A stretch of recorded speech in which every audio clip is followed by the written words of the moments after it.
Sunod-sunod nang inilabas ng ilang Japanese motorcycle brand ang mga bagong motorcycle scooter na aabangan natin sa taong ito. Kung papansinin noong nakarang taon ay makailang beses na naglabas ang ilan sa mga China-made brand motorcycle dito sa bansa ng kanilang mga bago at modernong pambatong motorsiklong scooter na kung saan naagaw ang atensyon ng marami at tinalo sa performance, specs and features ang mga Japanese motorcycle gaya ng Yamaha, Honda at Suzuki. Kaya naman naging mainit ang labanan ng bentahe ng iba't ibang brand sa kung ano ang magiging bagong patok sa panlasan ng mga mamamayan. Kaya naman bago matapos ang taong 2024 ay sunod-sunod nang inilabas ng Yamaha motorcycle brand ang kanilang mga malakas na pambatong motor na Yamaha NMAX at Yamaha Aerox. Sinundan din ng bagong upgrade sa motorcycle ng Honda na Honda PCX 2025 model. Kaya naman ang napipintong paglabas ng modelong ito sa Pilipinas ay siya ring bagong balita na ilalabas naman ang bagong modelo na Honda ADV 160 2025 model. So, bago natin ipagpatuloy yan, kung bago ka pa lamang po dito sa aking channel, baka naman kabiyo po like, subscribe button pati na ang notification bell para naman ma-update lagi sa mga video na gagawin ko pa. Alright, simulan na natin to!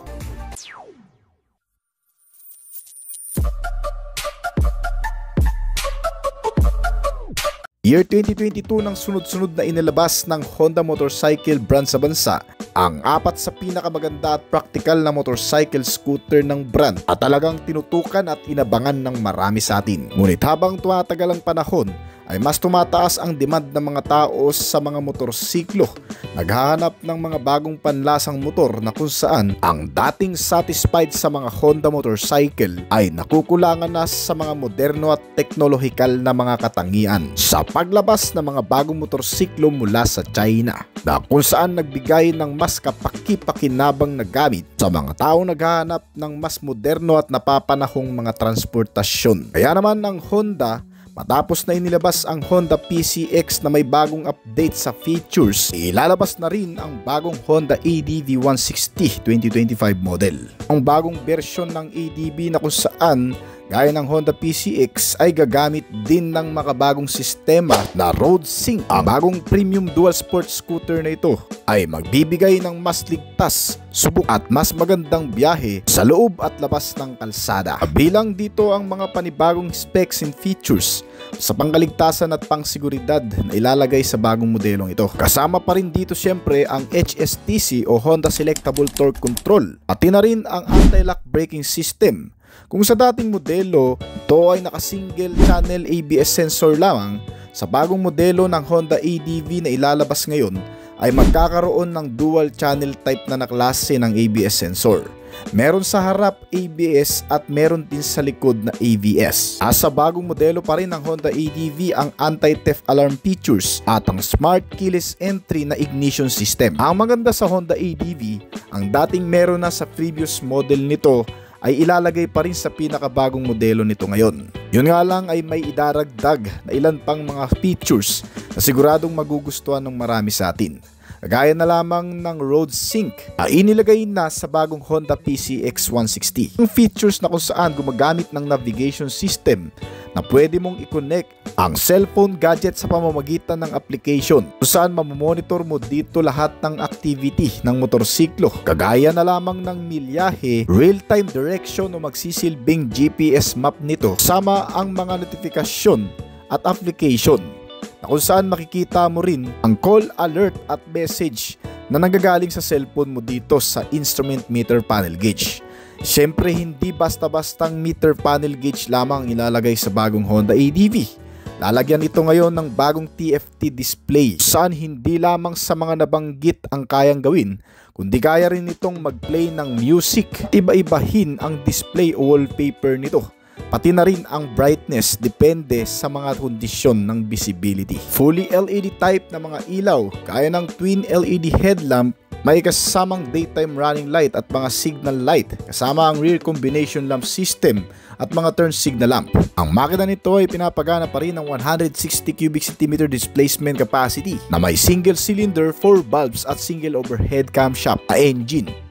naka-liquid cool type at program fuel injected type na fuel supply. At ang kanyang compression ratio is 12.0:1 na may bore and stroke size na 60mm by 55.5mm at may automatic transmission na may maximum output na 15.8 horsepower at 8,500 RPM. Habang ang maximum torque ay 14.7 Nm at 6,500 RPM. Meron itong fuel tank na 8.1 liters at kumukonsumo pa rin ng 45 km per liter sa estimated na fuel consumption nito ngayon.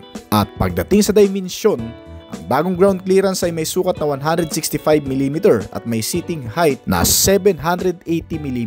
Meron itong haba na 1,950mm at may bigat na 138kg. Kung ito na nga ang magiging bagong dimension ng Honda ADV 160 na ilalabas ngayon. Pagdating sa features, ang traction control system at ang anti-lock braking system nito ay mas mag-i-improve na rin daw kumpara sa previous model nito na narito sa Pilipinas. Pagdating sa mga security features, syempre ang smart keyless entry na ignition system, sinamahan ng anti-theft alarm at answer back key system ay pareho lang sa previous model.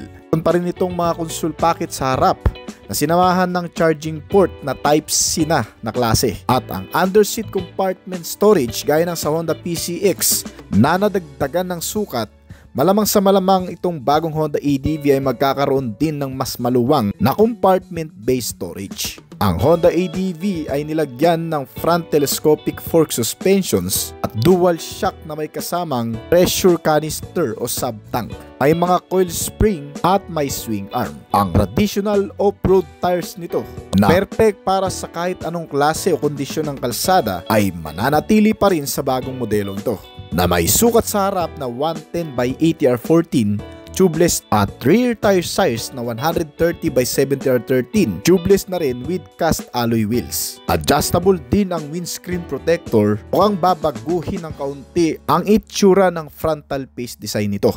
Yan ang magandang abangan natin ngayong taon mga kaibigan. Baka maging ang handle nito ay maging fully covered gaya ng sa Honda PCX. Halos pareho din ang magiging engine specs nito sa Honda PCX Road Sync na inilabas. Kaya malamang sa malamang this 2025 ay isusunod na itong Honda ADV 160 Road Sync version nito. Sigurado mga kaibigan ay aabangan na naman ito ng marami na tuluyang dalhin sa Pilipinas.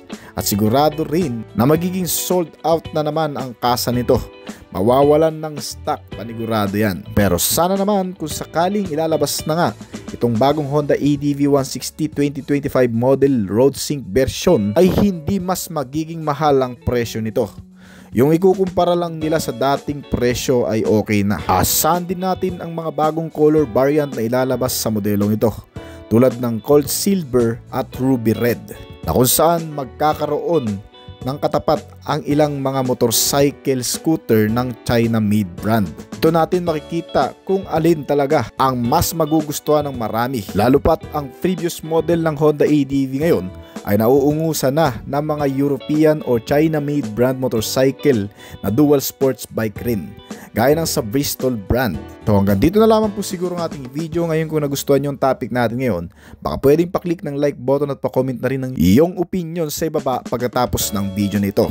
At para mas maging malinaw, ay isasama na rin natin dito ang full specs review ng previous model Honda ADV 160 2023 model na narito sa Pilipinas. Honda ADV 160. Pinakilala ng Honda Philippines ang ADV 160 sa lokal na merkado noong Oktubre 2022. Sa layunin nitong palakasin ang presensya nito sa segment ng scooters sa bansa. Nilagyan ng Japanese brand ng bike na ito ng mga advanced na features na nakasuot ng estilong adventure ready, ngunit sa uli ay nakatuon para sa kahit saang urban jungle. Ang Honda ADV 160 ay may mga cool na feature tulad ng LED headlight na may kasamang position lighting, LED taillight at hazard lamp, pati na rin ang Honda Smart Key System at keyless entry para sa kaginhawaan.